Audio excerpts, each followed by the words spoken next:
तो आज आपको देखना है गति।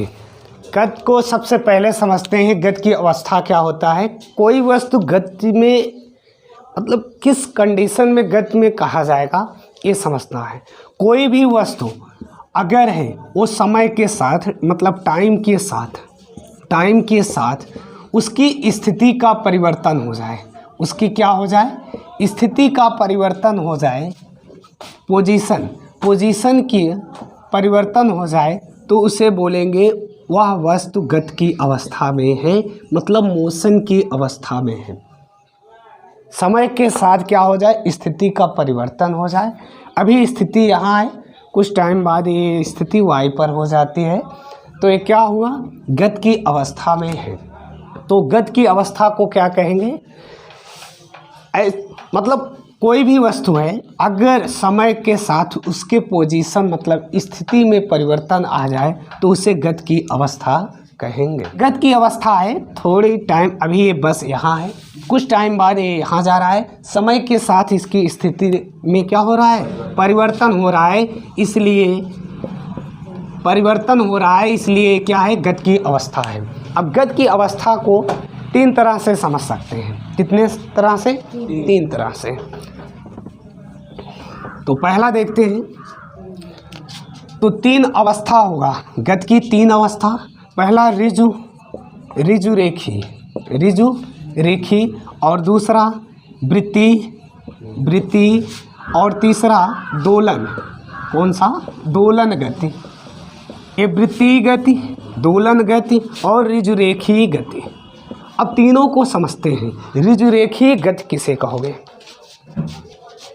तो रिजुरेखी गति किसे कहोगे, रिजुरेखी का मतलब सीधा गति। जैसे मैं छत पर चढ़कर वहाँ से कोई वस्तु को गिरा दूँ और हवा का कोई प्रभाव ना हो और वह वस्तु सीधा गिर जाए, उसे क्या बोलेंगे, रिजुरेखी गति बोलेंगे। ये मान चलो छत है, यहाँ कोई बालक है, तो यहाँ से कुछ वस्तु को छोड़ा, वो सीधा आकर ये धरातल पर गिर गया, इसे बोलेंगे रिजुरेखी गति। या ऐसे समझते हैं रिजुरेखी को, ये सीधा सा है, ये रिजुरेखी है। देखो ये क्या है, रिजुरेखी है, ऐसे वस्तु आकर ये नीचे गिरा, ये रिजुरेखी है। उसके बाद वृत्ति गति को समझते हैं। वृत्ति गति को मतलब किसी केंद्र के एक नियत दूरी पर चारों तरफ जो गति होता है उसे वृत्ति गति कहते हैं। जैसे खूंटे से लगे अगर किसी घोड़े को बांधो, चारों तरफ चल रहा है, वृत्ति गति होगा। इसका एक सिंपल सा उदाहरण घड़ी भी है। घड़ी की जो सुई होती है उसकी नोक भी क्या होता है, वृत्ति गति करता है। वो जो राउंड करता है वृत्ति गति करता है। ये है, ये देखो क्या है, ये इसका वृत्ति गति कर रहा है। ये जो इसमें तो एक चार कोने का दिया है, लेकिन घड़ी में क्या दिया रहता है, वृत्तिगत, लेकिन इसकी सुई करता है। इसमें दिख रहा है वर्गाकार, लेकिन इसकी सुई क्या है, वृत्तिगत करता है ना। तो वृत्तिगत आपको समझ में आ गया। इसकी जो सुई का नोक है, देखो ऐसे चल रहा है ना, तो ये क्या हो गया, वृत्ति गति हो गया। इसके द्वारा जो गति किया गया ये वृत्ति गति हो गया। अब बात करें दोलन गति क्या, तो दोलन गति में एक पेंडुलम वाली घड़ी देखे होंगे। कौन सा, पेंडुलम वाली घड़ी। तो पेंडुलम की जो घड़ी होता है, कभी देखो बीच में और एक गति के ऐसे गति करता रहता है। किसी खूंटे में ऐसे कोई रस्सी बांधो, थोड़ा सा उसे पुश करो तो ये ऐसी पेंडुलम वाली गति करता रहे। तो हाँ, यहाँ से ऐसे बार बार ऐसे गति करता रहेगा। ये हमारा कौन सा हो गया, दोलनी गति या दोलन गति बोलोगे। वृत्ति गति, ये घड़ी की सुई के नोक को जो चारों तरफ, या मौत का कुआं देख लो, उसमें भी क्या होता है, वृत्ति गति होता है। मौत के कुआं में चले जाओ तो उसमें दो पहिए और क्या, चार पहिए वाले वाहन उसमें चलाते हैं, और मौत के कुआं में भी ऐसा ही होता है। कौन सा, वृत्ति गति होता है। और बड़ा वाला झूला देख लो या झूला देख लो, उसमें लोग बैठे रहते हैं और ऐसे राउंड करता है, वो भी क्या है, वृत्ति गति है। अब बात करें रिजुरेखी गति का, तो रिजुरेखी गति मतलब सीधा होगा, या सीधा ऐसे या ऐसे। उसको बता दिए। ऋजुरेखी का मतलब सीधा गति हो जाएगा। तो आपको गति समझ में आ गया हो, लिखना चाहो तो लिख लो। तो अब आपको देखना है अदिश और सदिश राशियां किसे बोलोगे। सबसे पहले अदिश को समझते हैं। तो अदिश को व्यक्त करने के लिए परिमाण है, एक परिमाण होता है, एक परिणाम होता है, दोनों में अंतर है। परिमाण का मतलब उसके वेट से हो गया या वजन से हो गया, उसकी मात्रा से हो गया, उसकी मात्रा से हो गया।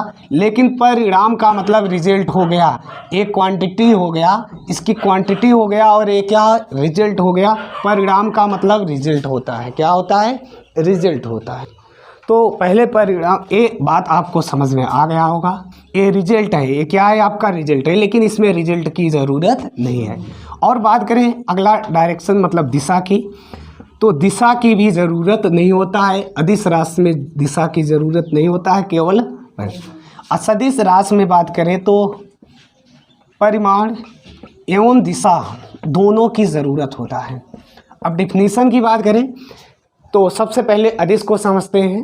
तो अदिश राशियों को व्यक्त, ऐसी राशियां जिन्हें व्यक्त करने के लिए परिमाण की ज़रूरत होती है, दिशा की नहीं, उसे कौन सी राशि बोलेंगे, अदिश राशि। असदिश राशि किसे बोलेंगे, जिन राशियों को व्यक्त करने के लिए परिमाण तथा दिशा दोनों की ज़रूरत हो, उसे क्या बोलते हैं, सदिश राशियाँ। अदिश किसे बोलेंगे, जिनको व्यक्त करने के लिए परिमाण की आवश्यकता हो और दिशा की आवश्यकता ना हो, उसे क्या बोलेंगे, अदिश राशि। तो इसका एग्जाम्पल अगर देखना चाहोगे तो सबसे बेटर एग्जाम्पल है दूरी और विस्थापन को पहले समझते हैं। दूरी को व्यक्त करने के लिए दिशा की ज़रूरत नहीं है। मैं ऐसे यहीं चल रहा हूँ या थोड़ा सा यहीं राउंड में चल रहा हूँ, किसी वृत्त में चल रहा हूँ या ऋजुरेखी गति में कर रहा हूँ, फिर भी मेरा क्या है, दूरी है, दिशा की ज़रूरत नहीं पड़ेगा। मैं ऐसे जगह पर ही क्या घूम रहा हूँ तो ये हमारी दूरी है, यही राउंड में ही ऐसे घूम रहा हूँ तो ये क्या है, ये हमारी दूरी है। जबकि विस्थापन की बात करें तो इसको दिशा की ज़रूरत होता है। विस्थापन का मतलब होता है कि प्रारंभिक तथा अंतिम स्थितियों के बीच की न्यूनतम दूरी को क्या बोलोगे, विस्थापन बोलोगे, डिस्प्लेसमेंट बोलोगे। और इसकी दिशा की ज़रूरत होता है। विस्थापन धनात्मक, ऋणात्मक तथा शून्य भी हो सकता है, जबकि दूरी सिर्फ क्या, सिर्फ धनात्मक होता है। तो कुछ एग्जाम्पल और लिख लेते हैं। दूरी हो गया, आयतन हो गया, दिख रहा है, हाँ दिख रहा है, द्रव्यमान, घनत्व, घनत्व भी हो जाएगा। और इसमें बात करें तो विस्थापन, वेग, संवेग, संवेग, और भी एग्जाम्पल हैं।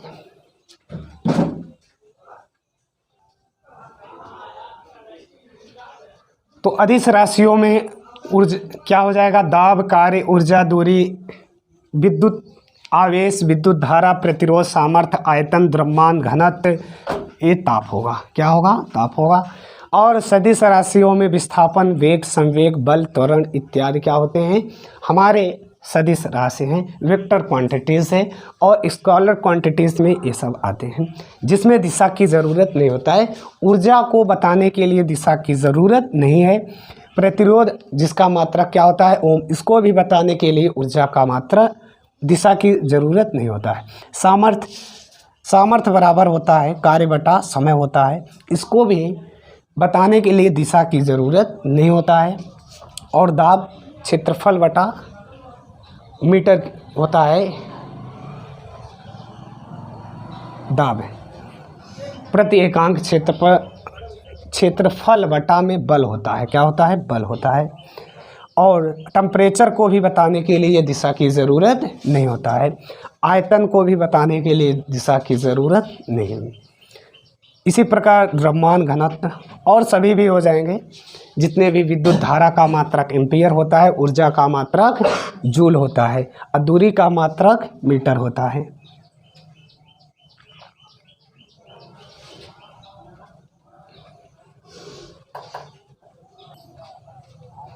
अब आपको डिस्टेंस, दूरी और विस्थापन समझना है। दूरी और क्या, विस्थापन समझना है। तो सबसे पहले अभी आपको लगता होगा कि दूरी का भी मात्रक मीटर होता है, विस्थापन का भी मात्रक मीटर होता है। तो इसमें अंतर एक जैसा ही दिख रहा है, लेकिन इसमें अंतर है। दूरी और विस्थापन में अंतर है। पहला बात तो ये समझ लो, दूरी सदैव धनात्मक होता है। क्या होता है? धनात्मक होता है। और विस्थापन धनात्मक, ऋणात्मक और शून्य भी हो सकता है। अब कहे गुरुजी मुझे तो धनात्मक तो समझ में आ गया, लेकिन ये नहीं समझ में आया कि विस्थापन धनात्मक, ऋणात्मक या शून्य कैसे हो सकता है। आप इसी को पहले समझाएं। दूरी तो चाहे जैसे भी चलोगे, यहाँ से ऐसे ऐसे घूमते हुए कहीं पर भी जाओ, किसी भी दिशा में कहीं पर भी रुक जाओ, ये पूरी जो तय की गई लंबाई है, इसी को क्या बोलोगे? दूरी बोलोगे। आपके द्वारा जितने भी तय किया गया ये लंबाई है, इसी को क्या बोलोगे? दूरी बोल दोगे। लेकिन विस्थापन नहीं समझ में। दूरी ऐसे भी हो सकता है, कहीं भी चलोगे, ये आपकी दूरी हो गया। इसे घूमकर पुनः आ गए तो ये टोटल दूरी हो गया। मान चलो x किमी इधर चले, उसके बाद y किमी इधर चले, तो टोटल दूरी हो जाएगा x प्लस y किलोमीटर हो जाएगा। अगर इस बिंदु से चलना स्टार्ट किए तब। अगर यहाँ भी ऐसे किए कि यहाँ की पूरी दूरी, यहाँ तक की दूरी मान के चलो x है, यहाँ की दूरी y है, और यहाँ से यहाँ तक घर पहुँचने में z दूरी है, तो टोटल दूरी हो जाएगा x plus Y plus Z. मतलब यहाँ तक आने में कितना दूरी? इतना दूरी चला। लेकिन विस्थापन का, डिस्प्लेसमेंट का यह कार्य नहीं है।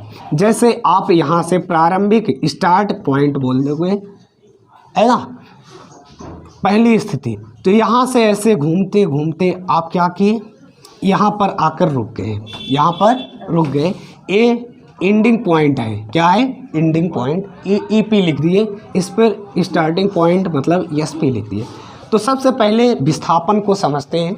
विस्थापन न्यूनतम दूरी होता है, सीधा दूरी। ऐसे किसी पर सीधे डायरेक्ट चले जाओ, जैसे एरोप्लेन से डायरेक्ट यहाँ से मुंबई सीधे चले जाओ, तो ये क्या हो गया? इसका विस्थापन हो गया। और आप बाई रोड से जाओ तो ऐसे घूमते हुए जाओगे, ऐसे ऐसे या कहीं पर भी ऐसे जाओगे, ये आपकी दूरी हो गया। तो सबसे पहले तो ये समझ लो, डायरेक्ट किसी मतलब एसपी और ईपी की न्यूनतम दूरी को ही क्या कर, लंबाई को ही क्या बोलोगे? विस्थापन बोल दोगे। अभी भी नहीं समझ में आया? अब मान चलो ये आपका घर है। क्या है? आपका घर है।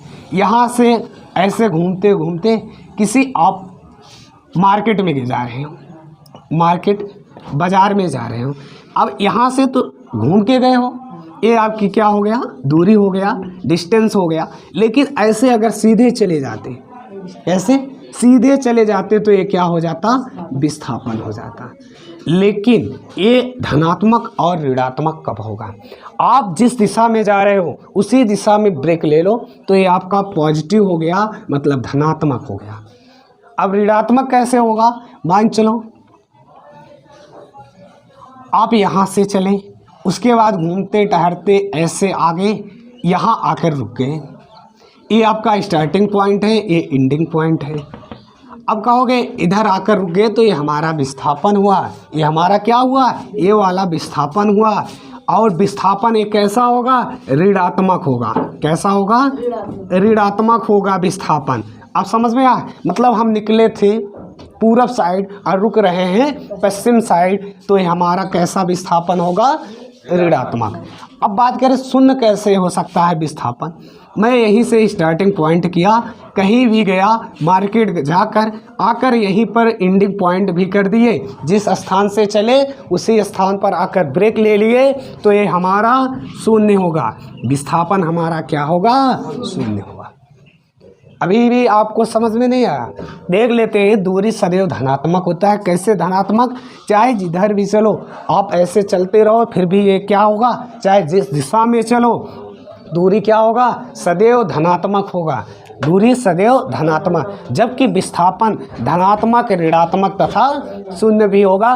कैसे होगा? जब जिस दिशा में चले उसी दिशा में कहीं ब्रेक ले लिए तो आपका विस्थापन पॉजिटिव होगा, और जिस दिशा में चले उसके अपोजिट आकर रुक गए तो आपका ऋणात्मक होगा, और जहाँ से चले वहीं पर आकर रुक गए आपका क्या हो जाएगा? विस्थापन शून्य हो जाएगा। मतलब आप विस्थापित नहीं हुए हो, जहाँ पर हो वहीं पर हो।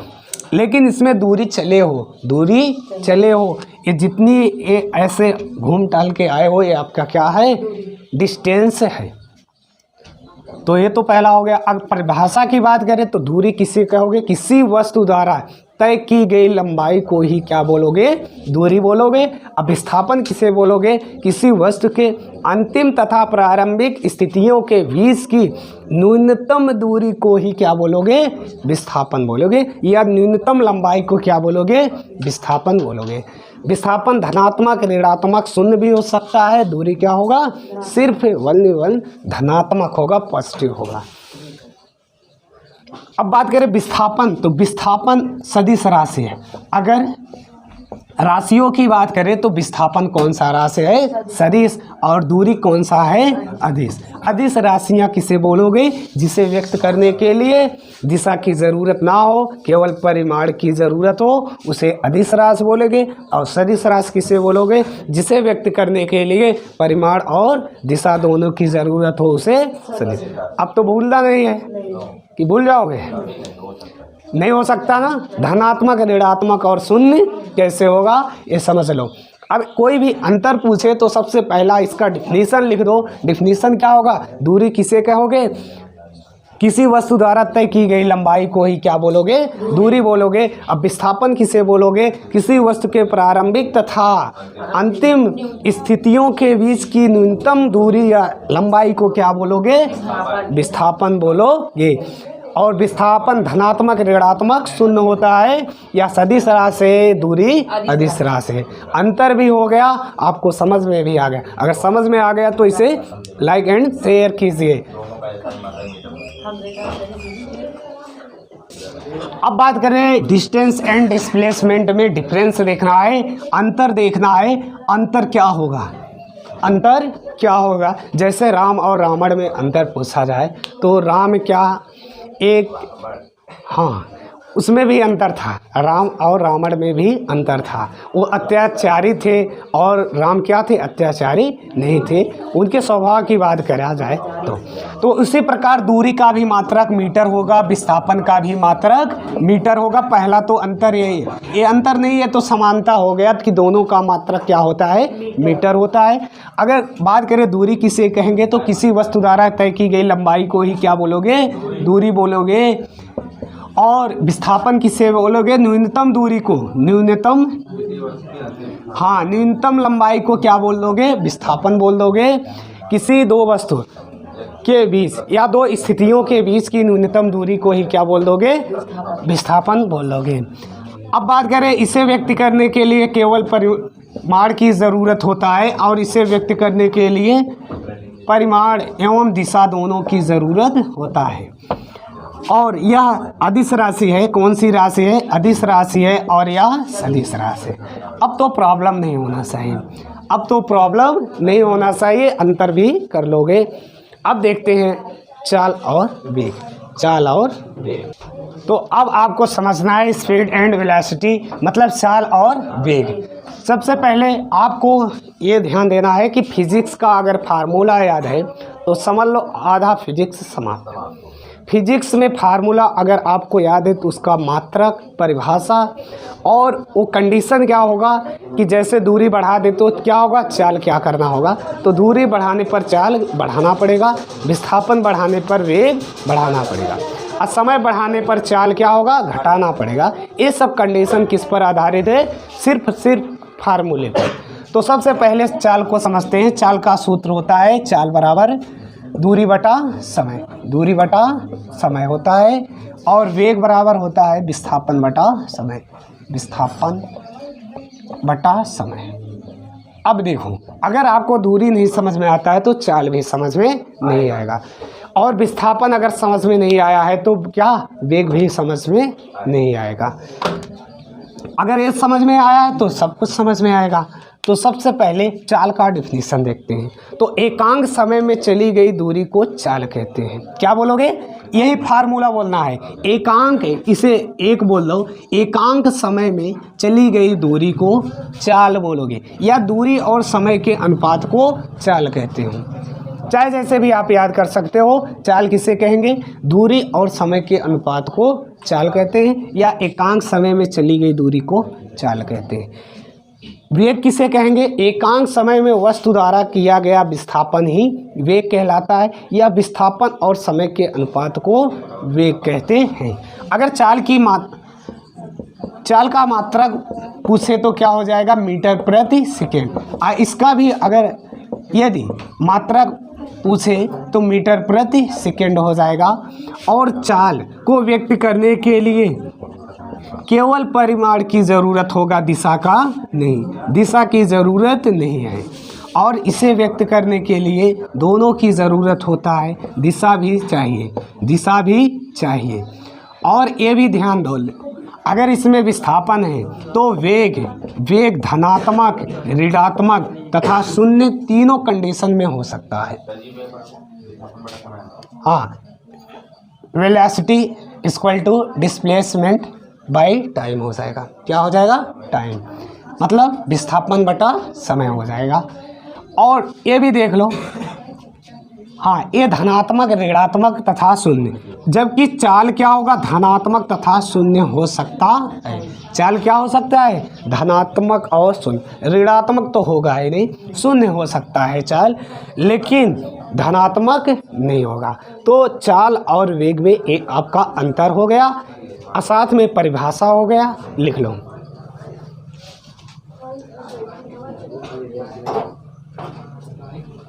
अब आपको देखना है चाल के प्रकार। तो चाल एक होगा एक समान चाल और असमान चाल और औसत चाल। तो एक समान चाल का मतलब जो समय निर्धारित रहे और उसके चाल में परिवर्तन ना हो, उसके चाल में परिवर्तन ना हो, मतलब कम ज़्यादा ना हो, एक समान से। जैसे 45 किलोमीटर प्रति घंटे की चाल से अगर चल रहा है कोई भी बाइक से, तो उतने ही चाल से चल रहा है तो उसका एक समान चाल होगा। अगर कोई व्यक्ति है वह उसका चाल परिवर्तन होता है कभी 20 किमी प्रति घंटे की चाल से, तो आगे चलकर वो पुनः 45 किमी प्रति घंटे की चाल से, भगोड़ा जैसा हो, है ना, आगे और चलकर 75 किमी प्रति घंटे की चाल से चलने लगा, 75 किमी प्रति घंटे की चाल से चलने लगा। तो इसकी चाल क्या है? असमान चाल है। इसकी चाल असमान चाल है। तो ये क्या हो जाएगा? असमान चाल होगा, मतलब इसके चाल में परिवर्तन सदैव होता रहेगा। टाइम के साथ क्या हो जाएगा? चालों में परिवर्तन होता रहेगा। अब बात करें औसत चाल का। तो औसत चाल ऐसा होता है, कुल दूरी बटा कुल समय होता है। कुल दूरी और कुल समय होता है। Total distance, total time. तो मान चलो ये पहला दूरी 5 किलोमीटर, अगला 10 किलोमीटर, अगला 8 किलोमीटर, और समय लेता है पहले में 2 सेकेंड, दूसरे में 4 सेकेंड और चौथे में लेता है 5 सेकेंड। ये टोटल समय हो जाएगा। तो कुल दूरी हो जाएगा 15, 8, 23 और कुल समय हो जाएगा 6, 11।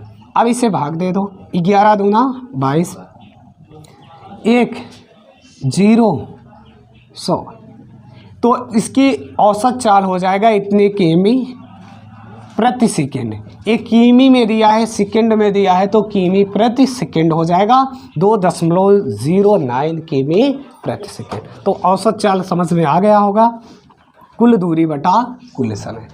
ये ध्यान देना है, किमी में दिया है, सेकेंड में, तो आंसर भी हमारा किमी और सेकेंड में। 1 किलोमीटर में 1000 मीटर होता है, ये याद रखना। और 1 मीटर में 10⁻³ किलोमीटर होता है। कितना किलोमीटर होता है? जैसे पूछा जाए 1 दिन में कितने सप्ताह होंगे, आधे लोग फेल। तो 1 दिन में होता है 1/7 सप्ताह होता है। 1 दिन में कितने सप्ताह? 1/7 सप्ताह। या इसको करोगे तो 7 पर -1 हो जाएगा। अगर भाग दोगे तो ये हो जाएगा 0.14 2 0.142 सप्ताह होगा एक दिन में। तो एक समान चाल, असमान चाल और औसत चाल कुल दूरी बटा में कुल समय। इसी प्रकार अब आपको वेग के प्रकार भी देखने हैं। वेग भी ऐसे ही होगा, वेग के प्रकार, वेग के प्रकार। तो वेग के प्रकार को भी समझ लेते हैं।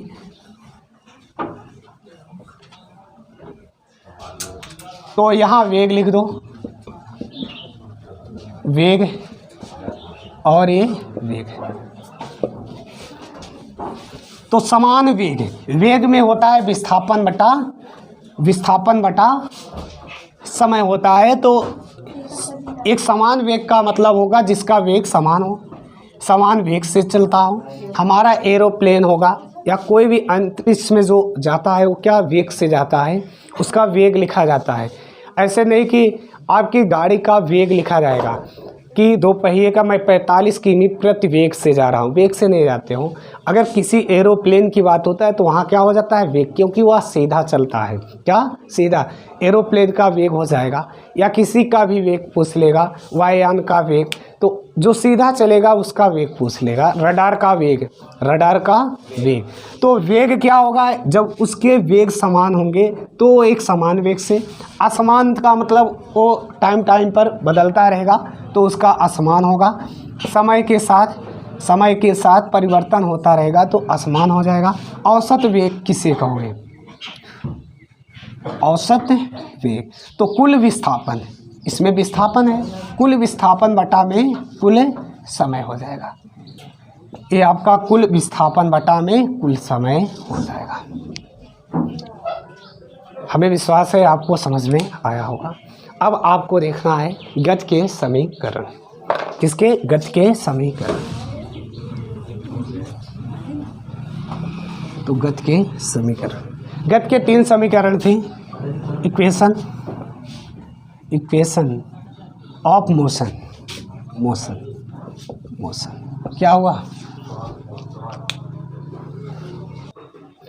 तो पहला समीकरण होता है v बराबर u प्लस at होता है, और दूसरा होता है s equal to ut plus 1 by या हाफ at स्क्वायर बोलते हो। थर्ड समीकरण है v का स्क्वायर u का स्क्वायर प्लस 2a, जहाँ v अंतिम वेग है, v क्या है अंतिम वेग, और u क्या है प्रारंभिक वेग, और a क्या है त्वरण है, अभी त्वरण नहीं पढ़े हो, और t क्या है समय है, हमारा समय है, और s क्या है विस्थापन है, विस्थापन है।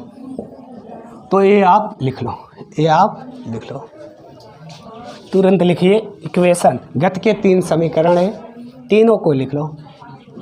ये तब की कंडीशन है जब त्वरण क्या होगा प्लस होगा, त्वरण क्या होगा एक्सीलरेशन प्लस होगा, मतलब धनात्मक होगा, ये बढ़ता रहेगा, त्वरण बढ़ता रहेगा। त्वरण किसे कहते हैं, वेग परिवर्तन की समय दर को क्या बोलोगे, त्वरण बोलोगे। इधर खड़े हो जाएंगे, हाँ। तो त्वरण किसे बोलोगे, वेग परिवर्तन की समय दर को त्वरण बोलते हो। अब वेग किसे बोलोगे, एकांक समय में वस्तु द्वारा किया गया विस्थापन वेग कहलाता है। और त्वरण चाल किसे बोलोगे, एकांक समय में वस्तु द्वारा तय की गई लंबाई को चाल कहते हैं। लिख लिए।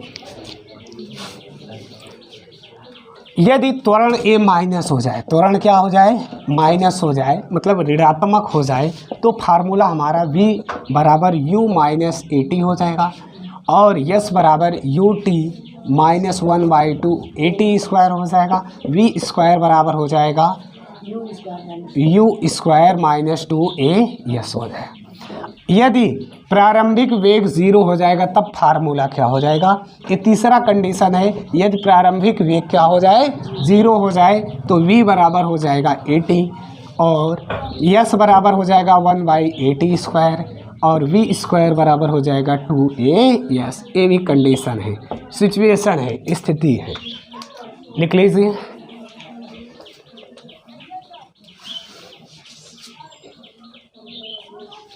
यदि इसी में अगर कोई वस्तु को मैं ऊपर फेंकूँ या नीचे गिराऊँ तब का कंडीशन देख लो। जैसे मैं गेंद को ऊपर फेंकूंगा तो उसमें स्मॉल जी कार्य करेगा। स्मॉल जी का मान होता है 9.8 मीटर प्रति सेकेंड स्क्वायर और कैपिटल जी भी होता है जो नियत रहता है।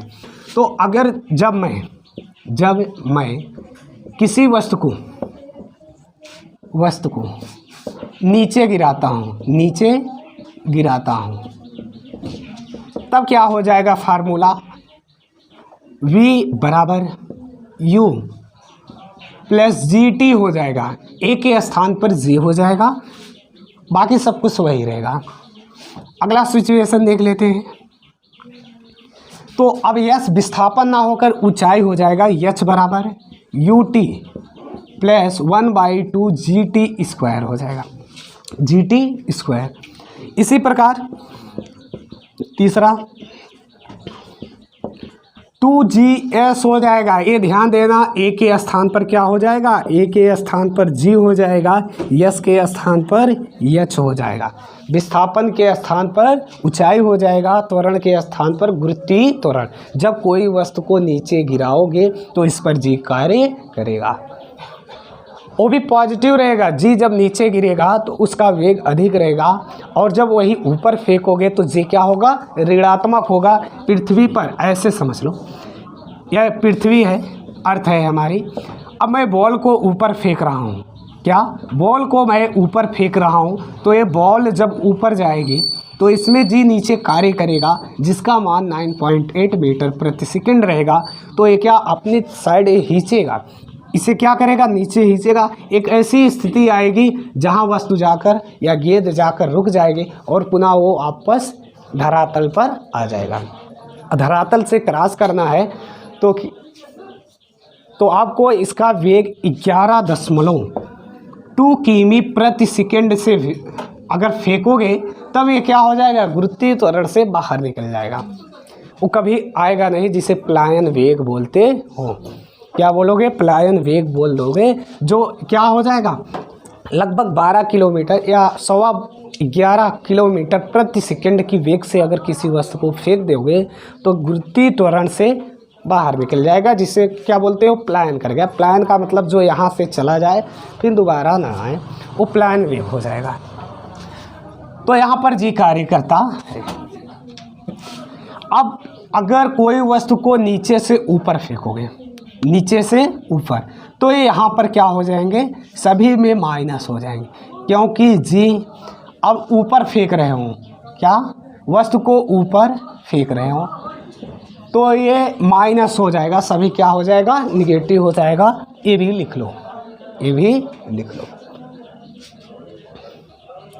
तो आपको समझ में आ गया, गति के 3 समीकरण दिए गए। जब त्वरण ऋणात्मक होगा तो एक कंडीशन, जब प्रारंभिक वेग 0 होगा तो एक कंडीशन हो जाएगा, और जब किसी वस्तु को ऊपर फेंकेंगे तो ए के स्थान पर जी आ जाएगा और यस के स्थान पर यच आ जाएगा, हाइट आ जाएगा, मतलब ऊंचाई आ जाएगा।